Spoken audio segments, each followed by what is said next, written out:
What's cracking, YouTube? Welcome back to my channel. This your boy Hoodie from the Hood, aka your friend from that big old N, and I got a special guest today. He wanted to touch on what the difference is between street gangs and motorcycle gangs, and I felt like this is the best person that I know of personally that could elaborate on that for y'all. So go ahead and introduce yourself to the people. What up, world? Yeah, this Kenyell. I'm known on the motorcycle set as Yell. Like bro said, we just touching bases on, are really trying to give everybody a perspective of the motorcycle world and the gang world and how they integrate, coming from somebody who was involved in both. Right. And what that transition is like, and really how it serves a detrimental purpose to our community, and how, you know what I mean, you could integrate different gangs. How that shit glue, cause it's all street life. It's all the same environment, but different lanes. Same category, same players. Right. You know what I mean, aside from, you know, you got, really it's broken down in different tiers. We'll touch on that later on, but you know, it's the same category. Right. Both considered gangs. Mm-hmm. You know, different. Hey, they thugging. If y'all don't know, they thugging. Play with them niggas if you want to. Hey, but yeah. So you know. Yeah. So anyways, you know, it's my nigga right here, man. Real good friend of mine. And the reason why I felt like bringing this up, because like he's involved in what he's involved in, and he is a part of what I'm involved in, but he is always doing something else because that's that lifestyle, and I don't quite understand it, but I do to a certain extent. So it's just some shit that I wanted to know for myself, and I'm quite sure maybe some of y'all wanted to know, or you may know. If you do know, let me know in the comments. But yeah, where'd you grow up? What are you affiliated with? Are you, or was you affiliated with any street entity before we get to the rest? Yeah, so basically my transition came from, to the motorcycle world, came originally from the gangbanger world. It ain't really left, but you know what I mean, it came from the banger world. I grew up in the hood, neighborhood, San Diego, on Duval, you know, for those of you who know, for those who don't. That's around the corner from 49th Street, Duval, yeah. If you didn't know. You know the Nina, where the grass is green and all the stuff. That part, the original big old N. See, y'all don't know about that because y'all don't go that far back, but yeah.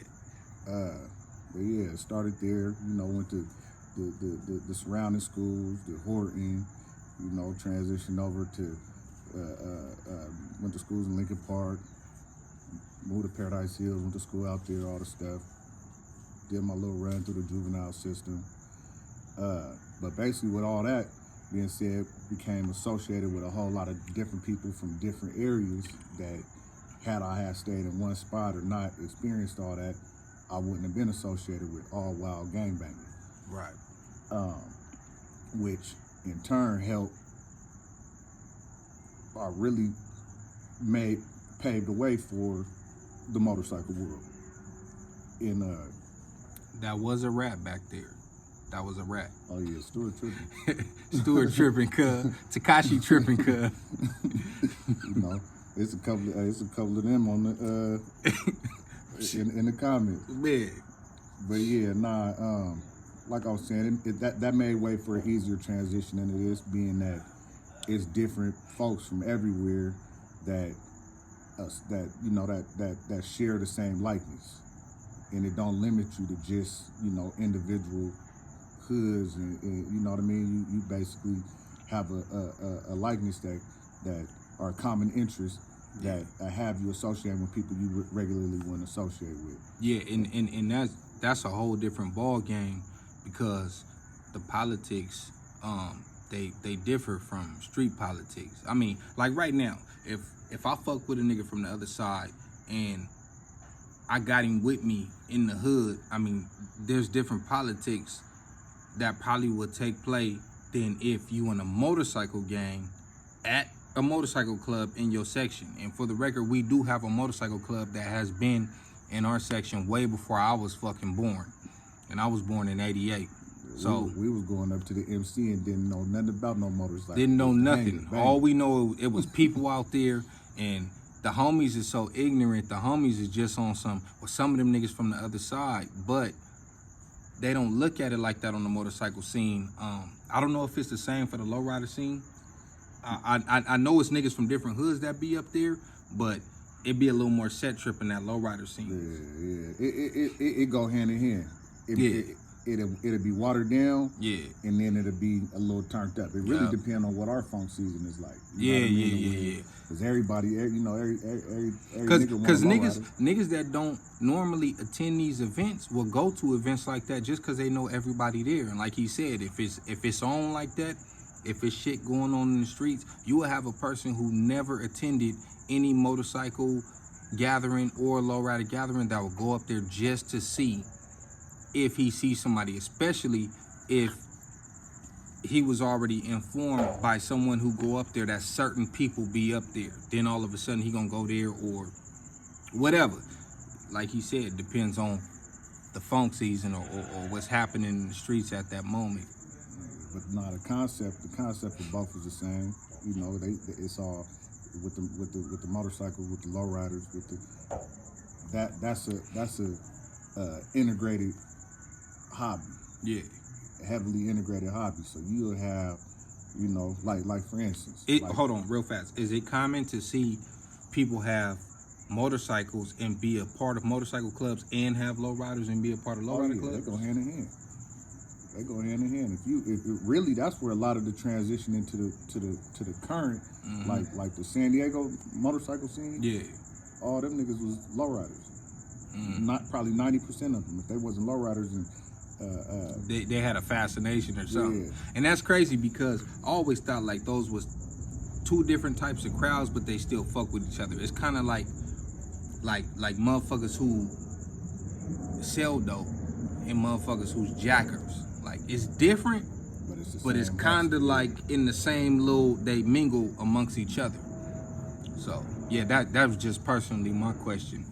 But do you belong to a club?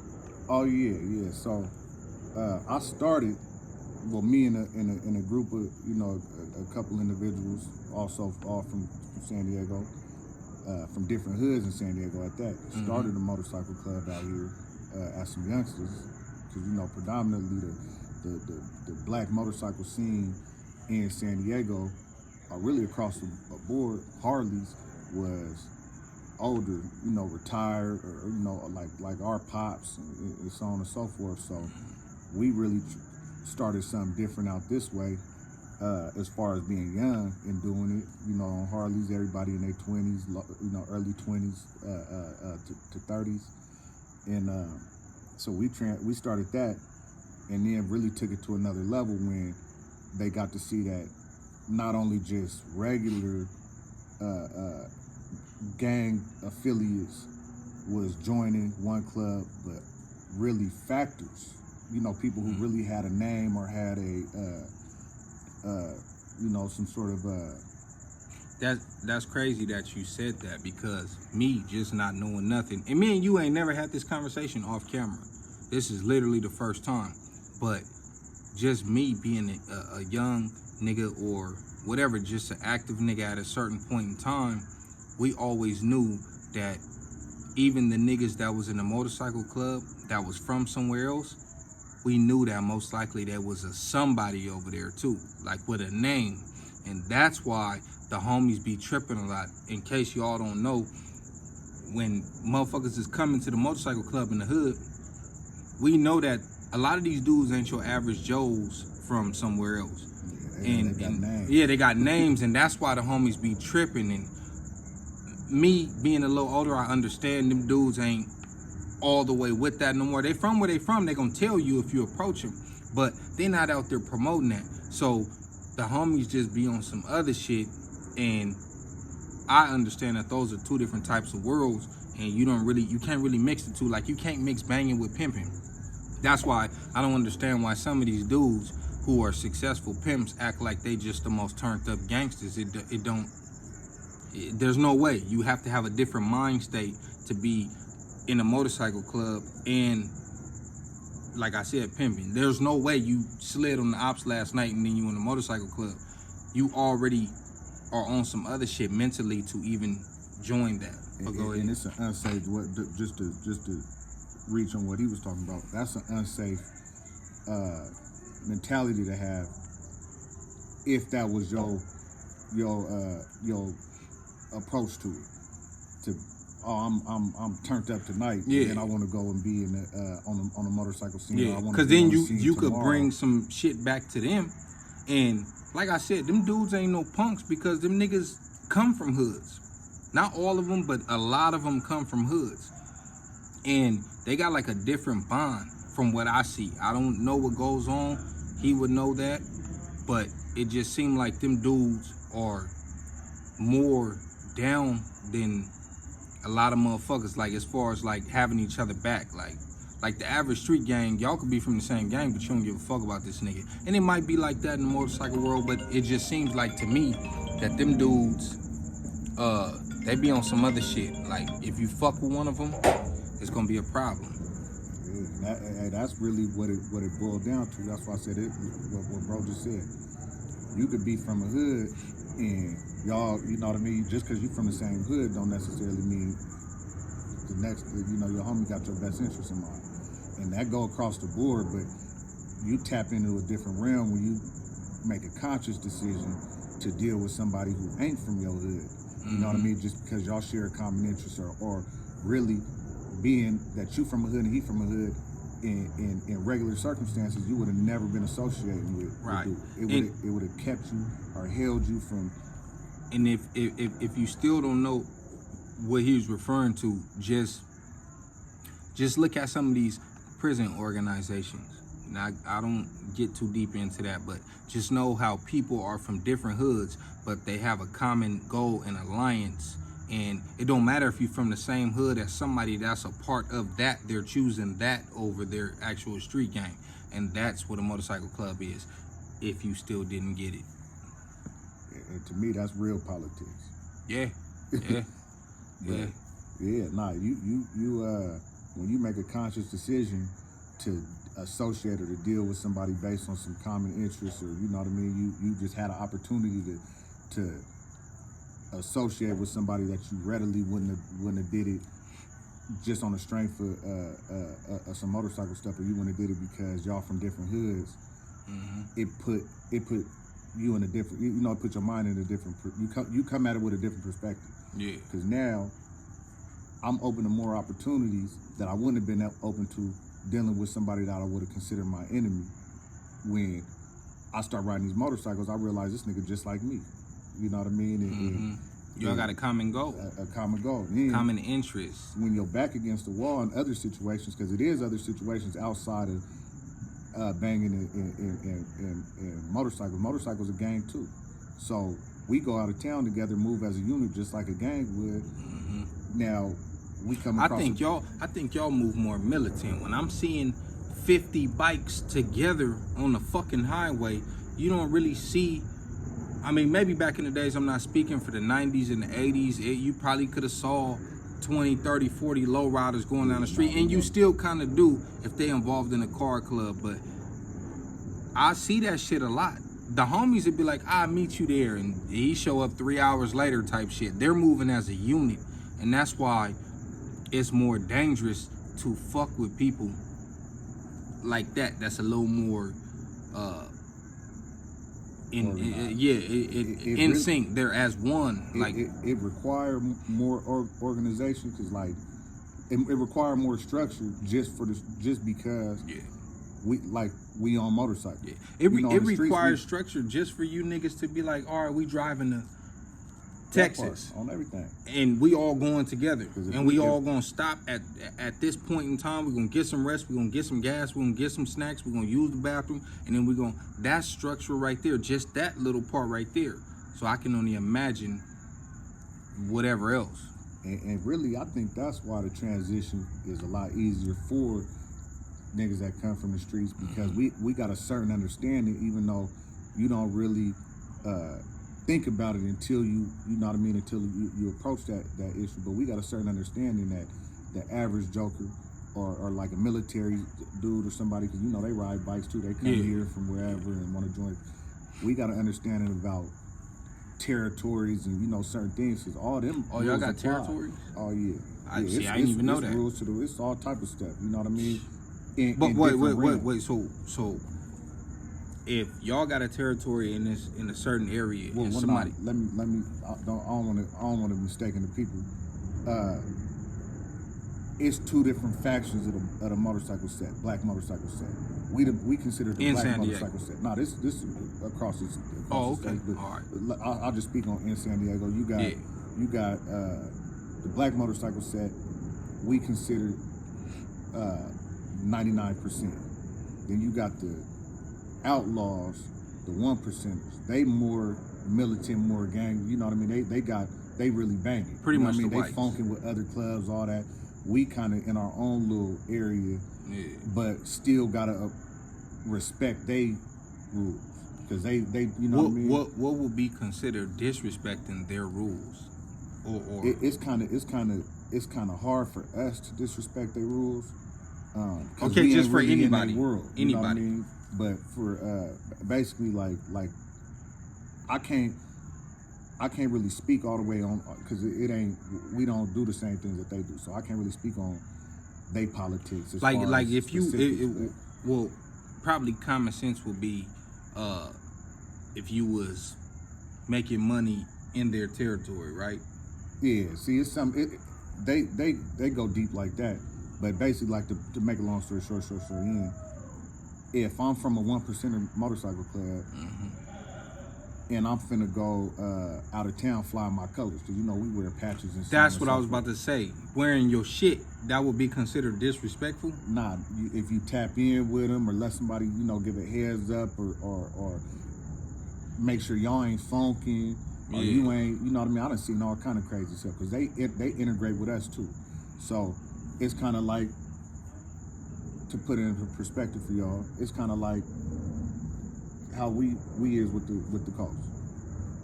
And say we go to East Dago function, but the West and East Dago funky. And I bring a nigga with me that's from the coast. Yeah. They want to pack him out. You know what I mean? But you with me, I got to name all the stuff. Nah, you ain't. That's the type of politics that they be doing. You know what I mean? Like a nigga might go to a motorcycle function thinking it's all good, and not knowing that it was just on the day before, all that kind of stuff. So it ran hand in hand. That's why I said the transition is a lot easier when you coming from the streets or you coming from a gang banging mentality to the motorcycle world, because you gonna respect certain things that the average nigga wouldn't respect. And that's what I was telling y'all not too long ago about when on my dirty politicking video, that politics are in everything. It's not just the motherfuckers who want to be in office, president, mayor, senator, whatever the fuck, councilman. That shit, politics is in everything you do in life. Whether it be the motorcycle scene, the lowrider scene, the gang scene, the whole stroll, whatever the fuck, is going to be politics involved. Now, you could politic certain shit that, you know, it's common sense, has to be politicked, and people could use that for other things, and that's how niggas get twisted up in the game. Politics is necessary, but politics with an agenda, a hidden agenda, no good. Exposed good. Every time, let a real nigga that know how to politic come around, and that's one of them. That's another, you know, another part of that world that is also involved. That's really involved in both worlds. That you got fake politics. Man, the fake politics is the dirty politics I was talking about the other day. It's the same thing, you know. It gets twisted up. I can only imagine what is going on in that world. That obviously will be left off of this. That's above my pay grade. But yeah, shit, man. Anything else you want to say? I just wanted to chop it up with you for a second, let the people see something different on my channel. And of course, you my nigga, so you know we gonna do this a little bit more often. Yeah, that's regular. But nah, yeah, we just wanted to touch bases on that. The differences and the similarities in both worlds, and how really it was a couple different topics, but how you could exist in both and the benefits of existing in both. You know what I mean? Or the benefits of transitioning into another. And another thing I started on but didn't really get to elaborate on was how the transition into the motorcycle world opened my eyes to a whole, basically a broader view of the city that we live in, a broader view of well, the I mean, things if that you we want to, involved in. you could touch on that right now, or we could save it for part 2. It's up to you. Yeah, no. Yeah, go ahead. No. Do it. No, we gonna save it for the part 2. All right, part 2. Everybody, you know what I mean? Subscribe, hit that button, tap in with bro. You know, we got more of these coming. Definitely. Different topics. Definitely. Same topic, whatever. Yeah, all kind of shit. But definitely good content. Y'all let us know in the comments, like, subscribe, share. Shit, I'm here for whatever y'all want to talk about with me and whoever I bring on my platform. It's Hoodie from the Hood, man. We don't do interviews. We do casual conversations with friends and associates. That's what we do over here. So just let me know what you like to see, and I'm gonna make that happen to you for you if I can. Apologize, I'm high as fuck. Nigga, we done smoked like 7 blunts on Hustlers. But yeah. Nigga off this wine. Definitely. But yeah, man. Your friend from the big O end, man. All right.